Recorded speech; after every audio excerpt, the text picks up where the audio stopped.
Shalom, Izzy here with Holy Language Institute at holylanguage.com.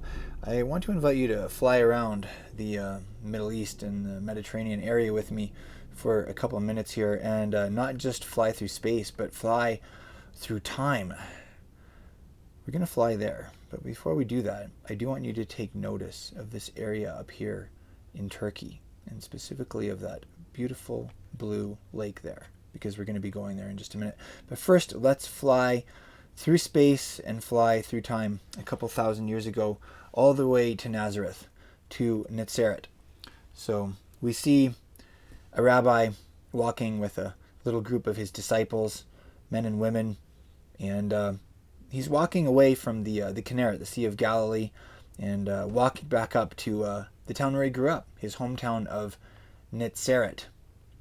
And Saturday rolls around, and apparently he has a custom of going to the synagogue for Shabbat. And not just of going to synagogue on Shabbat, but actually being part of the service and standing up to read.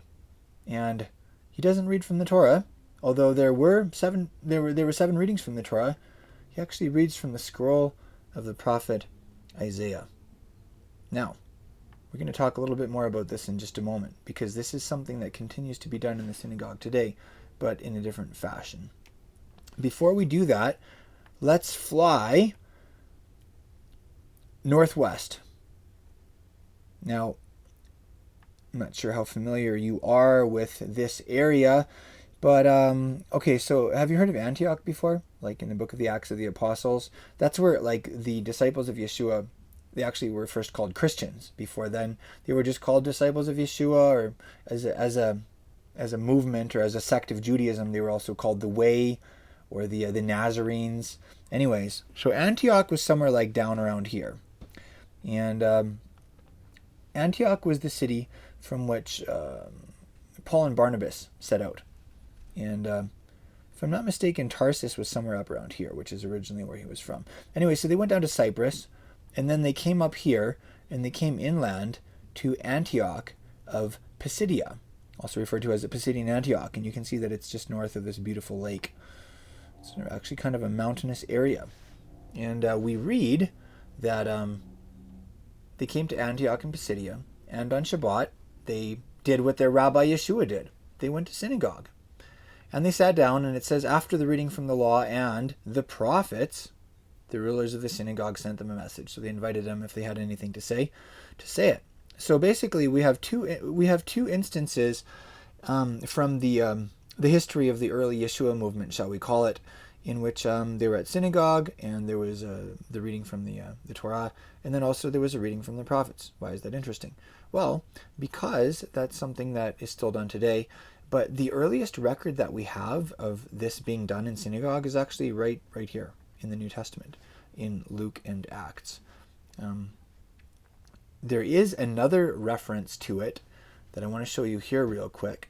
This is in the Mishnah. I'm not sure if you're familiar with the Mishnah, but basically it's all of the original Jewish interpretations of the Torah, which were memorized and communicated orally from rabbi to disciple for generation, and then finally they were written down in the mid to late 100s. And the Mishnah is extremely valuable as a historical document, because it tells us what Judaism looked like 2,000 years ago. It tells us what Yeshua and his disciples did, how they kept the Torah, and how the kind of Jewish lives that they lived. So again, the Mishnah is very, very, very valuable from a historical perspective, and it's also useful if you want to better understand the Jewish world of Yeshua and his disciples, which is of course the context of the New Testament. So this is from a tractate in the Mishnah called Megillah. A Megillah is a scroll. So its main focus is the reading of the scroll of Esther, but then it also brings in it mentions some other things. For instance, in the first verse or Mishnah, it mentions that there are times when they don't conclude with a reading from the prophets. Then in the next Mishnah, it mentions that there are times when they conclude with the reading from the prophets. And I'll show you that phrase in Hebrew here. It says, umaftirin, so they patar, that's the verb, b'navi, with a prophet. So in other words, they conclude with a reading from the prophets. So this is interesting, because basically you have the two earliest references to this custom of reading the Haftarah. That's what it's called. The reading from the prophets is called the Haftarah, are in the New Testament and in the Mishnah. And I have a little something here I brought for show and tell. This is a prayer book, a siddur, and this is the prayer book that's generally used in conservative synagogues. I'm a member of a conservative synagogue, and that's generally where I go to worship. And I'll show you the page here where this is mentioned. So we have the Torah service, and then it mentions maftir, which is like the final reading, and then someone goes up to the front and does what's called Hagba, where they lift up the Torah and they open it up so you can see as much as possible of what was read, and then they turn around so you can all see it. And then we sing Vizot HaTorah, and this is the Torah, that passage right there. And then someone goes up and they say the blessing before the Haftarah reading, and the reading from the prophets is done. And then there's some very powerful blessings that are done after that about the coming of the Messiah and the reestablishment of the throne of David, and some things that we all probably very much believe in and are looking forward to.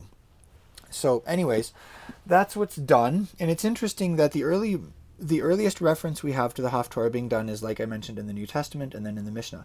I love that because it's a perfect picture of how in this kind of strange sort of way, the Mishnah and the New Testament go hand in hand, because they're both Jewish sets of writings from the same Jewish world of roughly 2,000 years ago.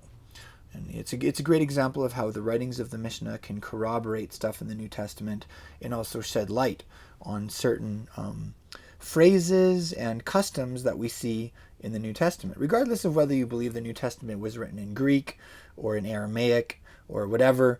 The fact is that the context of the New Testament is Jewish. And so when you begin to study some of the old Jewish writings, you can understand the New Testament better. Don't get me wrong, you can have a relationship with God without the Mishnah. And you can definitely get the story of Yeshua without learning about all of the Jewish context of it. But it's definitely very meaningful to learn about the Jewish context if your heart is to know Yeshua more closely and to see him in his original context.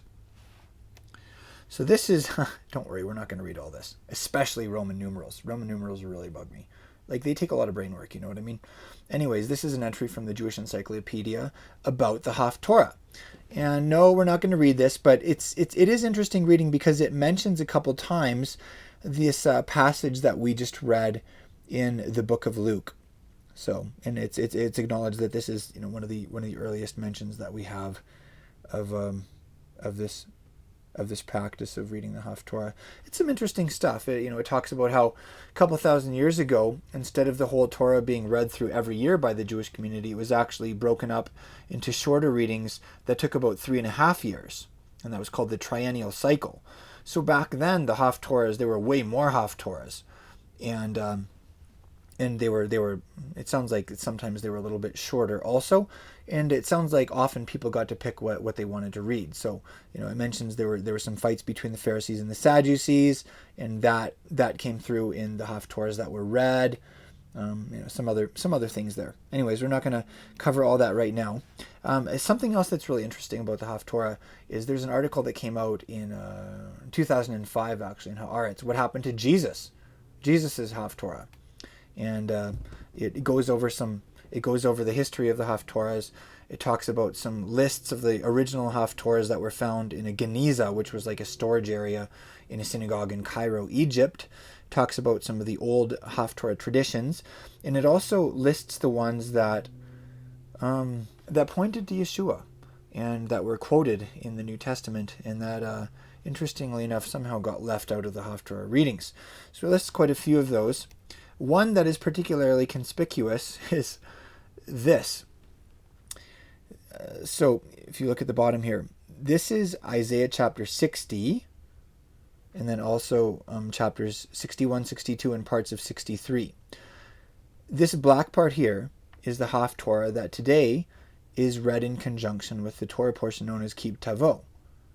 This black part here is the part that is read in conjunction with the Torah portion called Nitzavim.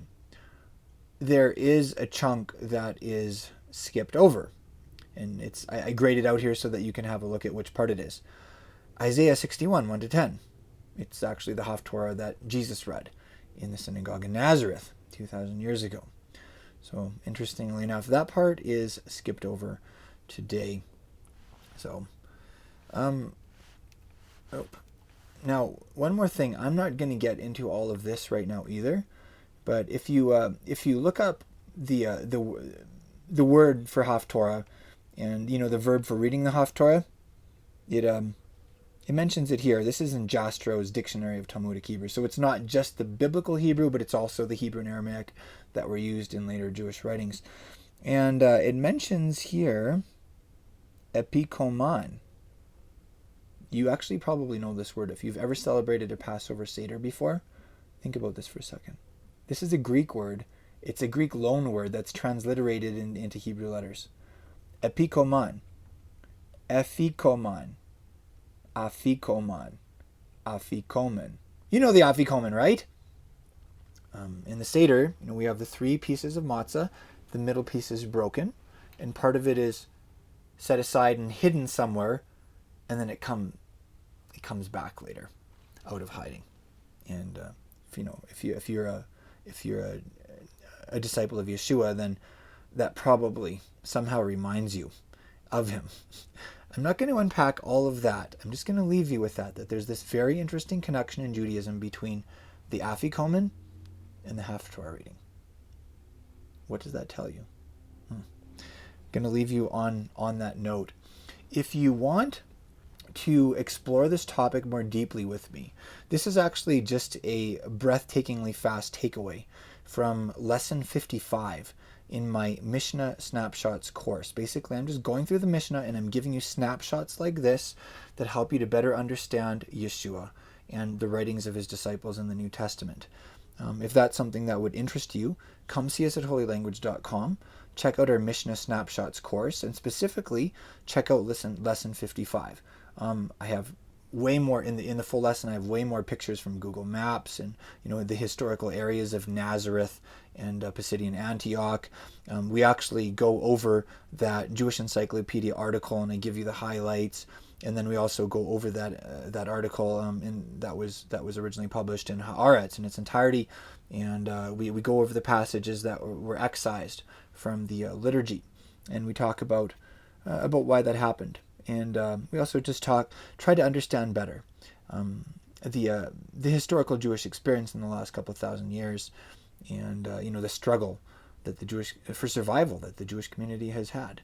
It's easy to judge, but what's harder to do is to come closer and to try to understand and to have a positive relationship. And that's something that I hope for you. I hope that you continue to come closer to God and to his Messiah Yeshua through his written word, and also through understanding the historical and religious and linguistic context of his word. And I also hope that you come a little closer to the Jewish community, that you learn more about the flesh and blood family of Jesus of Nazareth. So if these are things that resonate with your heart, then we may be your tribe before you even knew that you had a tribe. So come see us at holylanguage.com and be blessed this day.